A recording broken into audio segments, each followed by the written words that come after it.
Hi friends, welcome to Sathya's life style channel. இன்றைக்கி நம்ம பார்க்க போகிற ரெசிபி வந்து ஒரு சட்னி ரெசிபி தான் பார்க்க போகிறோம். ரொம்ப ஈஸியாக, ரொம்ப கம்மியான இன்க்ரீடியன்ட்ஸ் வந்து குயிக்காக மேக் பண்ணுற சட்னி தான் இது.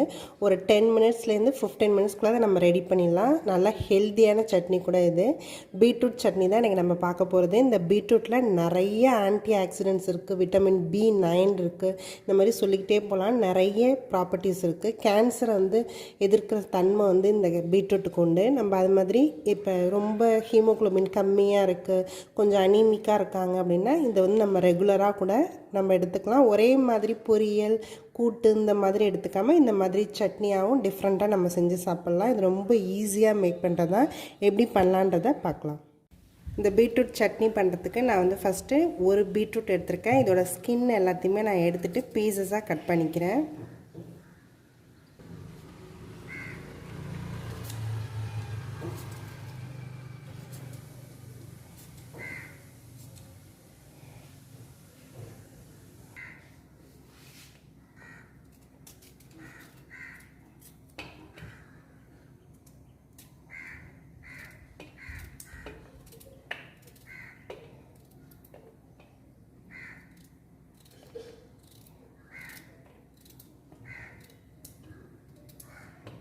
இந்த பீட்ரூட் சட்னி பண்ணுறதுக்கு நான் வந்து ஒரு பேனில் கொஞ்சமாக ஆயில் எடுத்துக்கிறேன். ஆயில் நல்லா ஹீட் ஆகிடுச்சு. நான் வந்து ஒரு 5 பல் போல் பூண்டு சேர்த்துக்கிறேன். பச்சை மிளகா ஒரு 2 சேர்த்துக்கிறேன். இது உங்களோட காரத்துக்கு தகுந்தாப்படி நீங்கள் கூட்டியோ குறைச்சியோ சேர்த்துக்கலாம். பெரிய வெங்காயம் இந்த மாதிரி பீசஸாக கட் பண்ணி வச்சுருக்கேன், அதுவும் ஆட் பண்ணிக்கிறேன். ஒரு மீடியம் சைஸ் தக்காளி எடுத்திருக்கேன், அதுவும் பீசஸாக கட் பண்ணி வச்சுருக்கேன், அதையும் ஆட் பண்ணிக்கிறேன். இது எல்லாத்தையுமே நல்லா வதக்கிக்கலாம். சின்ன வெங்காயம் கூட நீங்கள் ஆட் பண்ணுறா இருந்தால் ஆட் பண்ணிக்கலாம். சின்ன வெங்காயம் ஆட் பண்ணால் ரொம்ப ஸ்வீட்டாக இருக்கிற மாதிரி இருக்குங்கிறதுனால நான் பெரிய வெங்காயம் ஆட் பண்ணியிருக்கேன். இந்த பீட்ரூட் வந்து நிறைய பெனிஃபிட்ஸ் இருக்குது. நல்லா ஹை ஃபைபர் உள்ளது.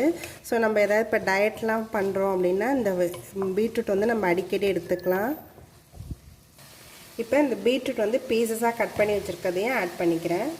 இந்த பீட்ரூட்டை நம்ம லைட்டாக வதக்கிட்டு அப்புறமா நம்ம மூடி வச்சிடலாம், கொஞ்சம் வேகணும். அதனால் ஒரு 5 மினிட்ஸ் போல் இதை நம்ம நல்லா வதக்கிக்கலாம். இந்த சட்னிக்கு தேவையான அளவுக்கு சால்ட் சேர்த்துக்கிறேன்.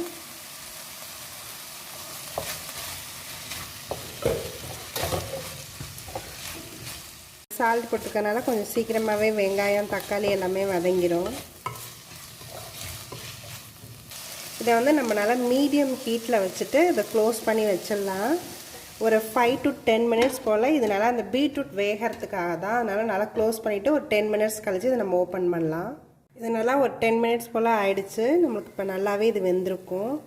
இது நல்லா பீட்ரூட் எல்லாமே நல்லா வெந்திருக்கு. லாஸ்ட்டாக ஒரு ஸ்பூன் கிட்ட தேங்காய் வந்து ஆட் பண்ணிக்கிறேன். இது நல்லா கூலாக ஆகணும். அதுக்கு பிறகு தான் நம்ம இதை வந்து நல்லா அரைச்சி மிக்சியில் அரைச்சி எடுக்கலாம். இந்த பீட்ரூட் சட்னிக்கு நம்ம ஒரு தாளிப்பு கொடுத்துக்கலாம். அதுக்கு நான் கடாயில் கொஞ்சமாக ஆயில் எடுத்துருக்கேன். ஆயில் நல்லா ஹீட் ஆகிடுச்சு. கொஞ்சமாக கடுகு சேர்த்துக்கிறேன்,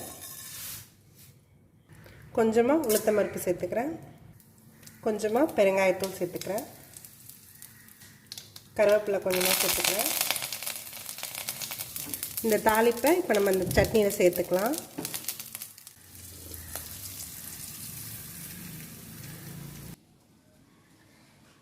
இந்த தாளிப்பை நம்ம மிக்ஸ் பண்ணிக்கலாம். இது வந்து இட்லி, தோசைக்கு நல்லா சூட் ஆகும். அது மட்டும் இல்லை, நம்ம ஒயிட் ரைஸில் கீ போட்டு இதை மிக்ஸ் பண்ணி சாப்பிடும்போது டேஸ்ட் இன்னும் சூப்பராக இருக்கும்.